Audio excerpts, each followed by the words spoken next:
India is proud to assume the presidency of G20.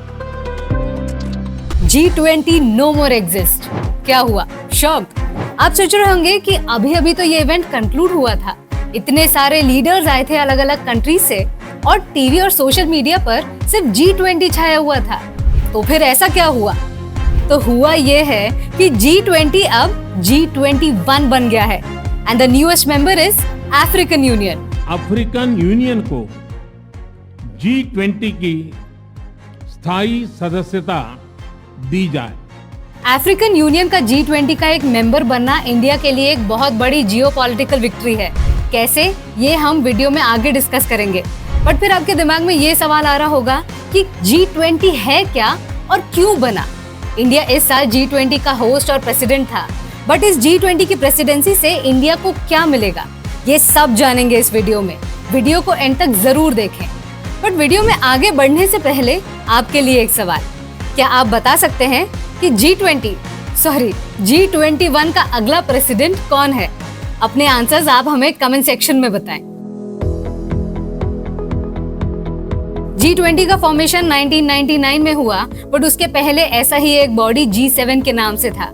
इस group में world की 7 largest economies थी। हालांकि ये बॉडी आज भी एग्जिस्ट करती है और हर साल इनकी मीटिंग भी होती है। बट फिर 1997 में एशिया में एक फाइनेंशियल क्राइसिस आया, जिसने थाईलैंड, इंडोनेशिया, जापान जैसी मेजर एशियन इकोनॉमीज को अपनी गिरफ्त में ले लिया। और तब इन कंट्रीज को रियलाइज हुआ कि अकेले एडवांस कंट्रीज वर्ल्ड के इकोनॉमिक ऑर्डर को नहीं संभाल सकती, बल्कि इमर्जिंग इकोनॉमीज को भी साथ में लेना पड़ेगा।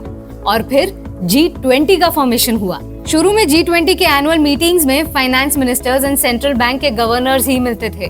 बट 2008 के ग्लोबल फाइनेंशियल क्राइसिस के बाद G20 का इम्पोर्टेंस फील हुआ एंड तब से G20 की एनुअल मीटिंग्स में कंट्रीज के हेड्स ऑफ स्टेट मिलते हैं। G20 की प्रेसिडेंसी हर साल रोटेट होती है और इस साल की प्रेसिडेंसी इंडिया के पास है। वैसे तो G20 के अलग अलग डेलीगेट्स पूरे साल मिलते रहते हैं और साल भर में लगभग 200 मीटिंग्स होती हैं। बट इन सब में से इम्पोर्टेंट मीटिंग होती है G20 समिट, जो हाल ही में कंक्लूड हुआ। इसमें मेंबर्स कंट्रीज के हेड्स ऑफ स्टेट जैसे प्राइम मिनिस्टर या प्रेसिडेंट आते हैं। हर साल G20 के मेंबर्स वेरियस इश्यूज पे डिस्कशन करते हैं। 2023 की समिट इसलिए खास है क्योंकि इसमें कुछ नए और बड़े स्टेप्स लिए गए। इनमें से एक है India middle east Europe economic corridor. इस पे एक अग्रीमेंट बनना इंडिया के लिए एक बड़ा अचीवमेंट माना जा रहा है। आज हम सब ने एक महत्वपूर्ण और ऐतिहासिक समझौता संपन्न होते हुए देखा है। ये अग्रीमेंट इंडिया के लिए खासकर इसलिए भी इम्पोर्टेंट है क्योंकि इंडिया के सबसे बड़े एडवाइजरी चाइना के बेल्ट एंड रोड इनिशिएटिव का काउंटर है। यह भारत, पश्चिम एशिया और यूरोप के बीच इकोनॉमिक इंटीग्रेशन का प्रभावी माध्यम होगा। इस कॉरिडोर से इंडियन गुड्स को यूरोप तक पहुंचाने में 40% कम टाइम लगेगा और 30% की कॉस्ट सेविंग होगी। इस कॉरिडोर से इंडिया, यूरोप और मिडिल ईस्ट के बीच एक रेलवे कॉरिडोर, एक हाइड्रोजन पाइपलाइन और एक हाई डेंसिटी ऑप्टिकल फाइबर से कनेक्ट करने का प्लान है। इसके साथ ही food, green energy and education के भी कॉरिडोर्स बनेंगे।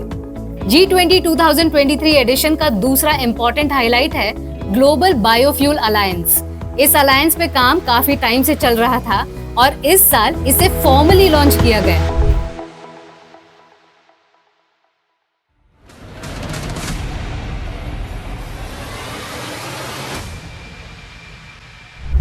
इस अलायंस की हेल्प से बायोफ्यूल की कंजम्पशन एंड बायोफ्यूल टेक्नोलॉजी के लिए कॉर्पोरेशन पे एम्फसाइज किया जाएगा।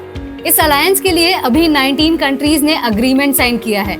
12 इंटरनेशनल ऑर्गेनाइजेशंस जैसे world bank, Asian development bank, international energy agency भी इस अलायंस के साथ जुड़ रही है। बायोफ्यूल्स उन फ्यूल्स को कहते हैं जिन्हें डिराइव किया जाता है बायोमास से, जैसे प्लांट्स, एनिमल्स, डोमेस्टिक या फिर इंडस्ट्रियल बायोफ्यूल वेस्ट से। बायोफ्यूल्स जनरली ट्रेडिशनल फ्यूल्स जैसे पेट्रोल एंड डीजल के कंपैरिजन में कम पोल्यूशन करती हैं। तभी तो सरकार इतना फोकस कर रही है पेट्रोल एंड डीजल के साथ इथेनॉल ब्लेंडिंग का। और आपको जानकर हैरानी होगी कि इंडिया ने बायोफ्यूल ब्लेंडिंग टारगेट को स्टिपुलेटेड टाइम पीरियड से ही पहले अचीव कर लिया। इस एक्सपर्टीज को इंडिया, यूएसए, ब्राजील जैसी कंट्रीज लेस डेवलप्ड कंट्रीज के साथ शेयर कर सकती है, जो दुनिया के ग्लोबल वार्मिंग इशू को चैलेंज करने में हेल्प करेगा। इस अलायंस के फॉर्मेशन के लिए इंडिया ने लीड किया और इसका एग्जिस्टेंस में आना इंडिया के लिए एक बड़ा अचीवमेंट है। एक समय ऐसा था जब दुनिया में इंडिया की इज्जत नहीं होती थी। हम थर्ड वर्ल्ड कंट्रीज के कैटेगरी में आते थे। कुछ साल पहले की बात है, जब इंडिया ने 2014 में मंगलयान मार्स पे भेजा था, तब न्यूयॉर्क टाइम्स ने इंडिया का कार्टून बनाकर कुछ इस तरह से मजाक उड़ाया था। बट अब वो टाइम वैसा नहीं रहा। दुनिया में इंडिया की बात बस सुनी ही नहीं जाती, बल्कि मानी भी जाती है। अफ्रीकन यूनियन के G20 में इंक्लूजन के लिए इंडिया ने ही पुश किया था और इस साल के समिट में अफ्रीकन यूनियन को G20 में फॉर्मली इंक्लूड भी कर लिया। अब इंडिया को leader of the global south की तरह देखा जा रहा है, या यूं कहें, इंडिया को अंडर डेवलप्ड कंट्रीज के लीडर के तौर पर देखा जा रहा है। G20 समिट के बाद कंट्रीज एक कॉमन स्टेटमेंट पे अग्री करती है, जिसे डेक्लेरेशन बोला जाता है, और इस पे इंडिया ने 100% कॉन्सेंसस अचीव किया। ये कोई आसान काम नहीं है, गिवन द फैक्ट कि इस अग्रीमेंट में यूक्रेन वॉर जैसे सेंसिटिव इश्यूज थे, जिसपे यूएसए, चाइना एंड रशिया जैसी ऑपोजिट इंटरेस्ट वाली कंट्रीज ने अग्री किया। G20 India 2023 Vasudhaiv Kutumbakam, one earth, one family, one future. वसुधैव कुटुंबकम या one earth, one family, one future के ब्यूटीफुल मैसेज के साथ इंडिया ने बताया कि India is not only here to stay, but India is here to lead. ऐसे ही वीडियोस के लिए आस्था ट्रेड को सब्सक्राइब करें and level up your trading power with Aastha Trade. Investment in securities market are subject to market risks. Read all the related documents carefully before investing.